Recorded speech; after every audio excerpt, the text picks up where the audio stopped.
Assalamualaikum warahmatullahi wabarakatuh. Assalamualaikum warahmatullahi. Kami dari kelompok 7A ingin mempresentasikan tugas besar Rekayasa Perangkat Lunak, Sistem Informasi Admin Desa Berbasis Web. Kita ada 4 orang dalam satu kelompok, terdiri dari saya sendiri, Muhammad Yusuf Ardabili, yang kedua Heru Hermawan, ketiga Fahri Syam Muhammad, yang keempat Rizky Aditya Samad. Definisi produk sistem informasi admin desa berbasis web ini dibuat melalui permintaan dari customer kami, yaitu kelompok 7B. Web ini dibuat untuk mempermudah admin desa untuk menambahkan data masyarakat dengan desa lebih efisien. Tujuan produk, kami membuat sistem informasi admin desa berbasis web ini bertujuan untuk mempermudah admin desa untuk menambah atau melihat data milik masyarakat desa, dan agar kinerja admin lebih efisien dalam menambah data. Target produk, kami menargetkan kepada admin untuk mempermudah kerja mereka, dan kami juga menargetkan kepada masyarakat yang ingin menambah data diri mereka ke desa. Ada fitur-fitur, yaitu membuat data penduduk, menambah data penduduk, memuat data keluarga, menambah data keluarga, memuat data surat, menambah data surat. Non-fungsionalnya, data yang sudah ditambahkan oleh admin akan disimpan pada database. Jadi akan memiliki keamanan lebih daripada data yang disimpan dalam buku atau kertas. Keamanan data akan terjamin karena yang dapat menambah dan melihat data hanyalah admin saja. Jadi selain admin desa, tidak ada yang bisa. Metode Agile. Kami menggunakan metode Agile karena didasarkan pada kerjasama tim, kerjasama erat dengan pelanggan dan stakeholder, fleksibilitas, dan kemampuan untuk cepat merespon perubahan. Blok bangunan dasar dari pengembangan tangkas adalah iterasi. Masing-masing meliputi perencanaan, analisis, desain, pengembangan, dan pengujian. User role. Web ini hanya bisa diakses oleh admin saja. Tugas admin adalah untuk menambahkan data penduduk, melihat data penduduk, membuat surat sesuai template, melihat arsip surat, lalu untuk masyarakat mereka hanya memberikan data pada admin. Lalu admin sajalah yang bisa menambahkan data itu pada web. Test plans and standards. Sebelum merilis web ini kepada customer, kami akan melakukan pengujian web kami kepada customer. Rencana pengujian. Dalam pengujian ini, kami akan menggunakan metode survei. Metode survei ini digunakan untuk mengukur kinerja pada web yang kami buat. Kami akan menggunakan kuesioner yang akan disebar kepada customer. Dalam kuesioner ini, customer akan menilai bagaimana pengujian yang kami buat. Yang kami buat ini, apakah sudah sesuai dengan yang mereka minta. Pada kuesioner ini, kami lebih kepada usability pada web yang kami buat ini. Tujuan pengujian. Kami melakukan pengujian ini memiliki tujuan, yaitu agar web yang kami buat dapat berguna sesuai dengan apa yang customer kami minta, dan mengurangi masalah pada web ini. Nah, di sini ada 6 standar pengujian. Yang pertama, fitur menambah data penduduk. Yang harapan setelah diujinya adalah data penduduk dapat ditambahkan ke dalam database. Yang kedua, fitur menambah data keluarga, yaitu data keluarga dapat ditambahkan ke dalam database. Yang ketiga, fitur menambah surat, dan harapan setelah diuji adalah data surat dapat ditambahkan di dalam database. Yang keempat, fitur melihat data penduduk, dan data yang diharapkan adalah data penduduk yang disimpan di database dapat dilihat. Yang kelima, fitur melihat data keluarga, dan data yang diharapkan adalah data keluarga yang disimpan di database dapat dilihat. Yang terakhir, yang keenam, fitur melihat data surat. Data yang diharapkan adalah data surat yang disimpan di database dapat dilihat. Next. Dan ini ada beberapa kuesioner yang jawaban diharapkan adalah ya atau tidak. Yang pertama itu adalah apakah fitur tambah penduduk dapat berfungsi dengan baik. Yang kedua, apakah pada fitur tambah keluarga dapat berfungsi dengan baik? Yang ketiga, apakah pada fitur tambah surat dapat berfungsi dengan baik? Dan yang keempat, apakah pada fitur lihat daftar penduduk dapat berfungsi dengan baik? Yang kelima, apakah pada fitur lihat daftar keluarga dapat berfungsi dengan baik? Yang keenam, apakah pada fitur lihat daftar surat dapat berfungsi dengan baik? Yang ketujuh, apakah pada fitur tambah dan lihat daftar penduduk efisien? Yang kedelapan, apakah pada fitur tambah dan lihat data keluarga itu efisien? Yang kesembilan, apakah fitur tambah dan lihat daftar surat efisien? Next.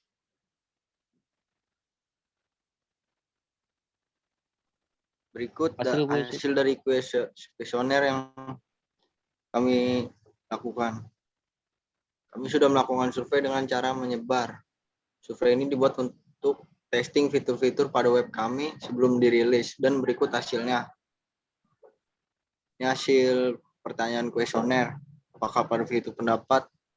Hasilnya 5 jawaban menjawab iya.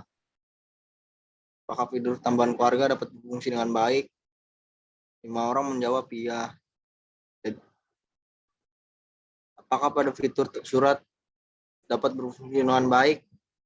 5 orang menjawab iya. Apakah pada fitur lihat daftar penduduk berfungsi dengan baik?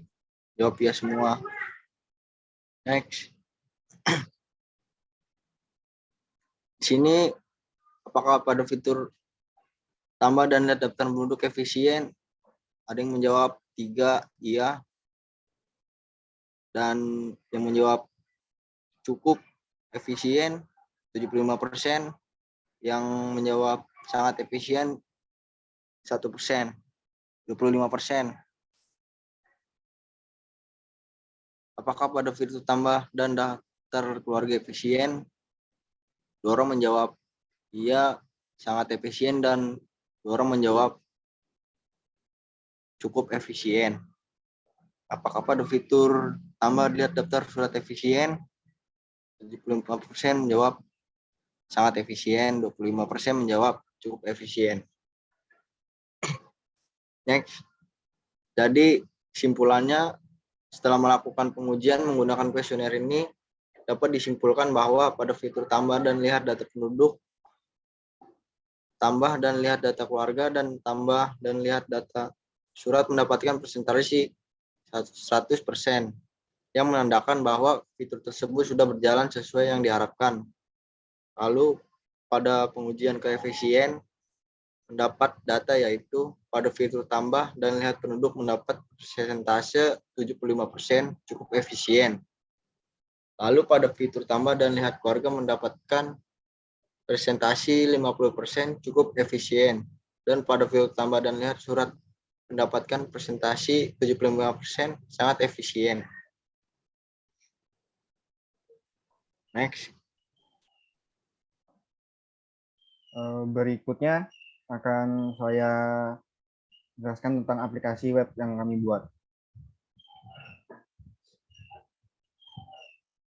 Kami membuat web ini menggunakan XAMPP. Berikut webnya.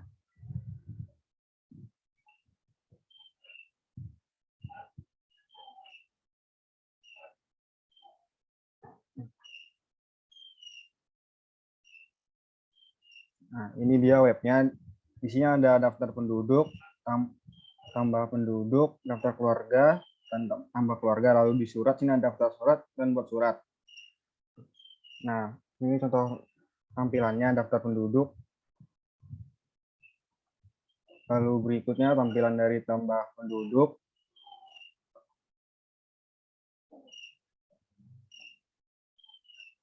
Lalu selanjutnya daftar keluarga.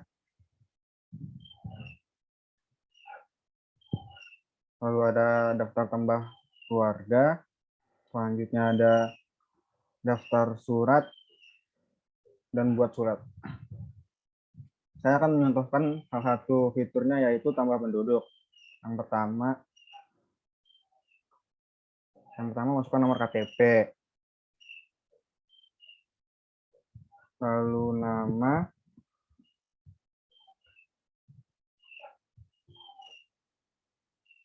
lalu agama, tempat lahir, tanggal lahir. Di sini bisa memilih bulan,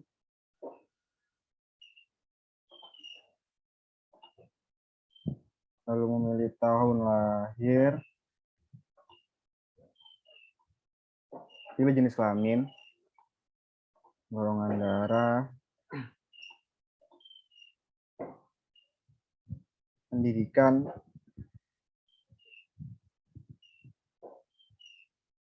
kerjaan, status pernikahan, lalu disimpan. Nah, kalau sudah ada tanda seperti ini, tandanya data penduduk berhasil disimpan. Lalu selanjutnya bisa dilihat di daftar penduduk. Nah, di sini sudah tersimpan data yang tadi saya buat. Nah, mungkin sekian dari itu saja presentasi yang aplikasi saya bawakan ini. Terima kasih sudah mendengarkan presentasi kami. Assalamualaikum warahmatullahi wabarakatuh.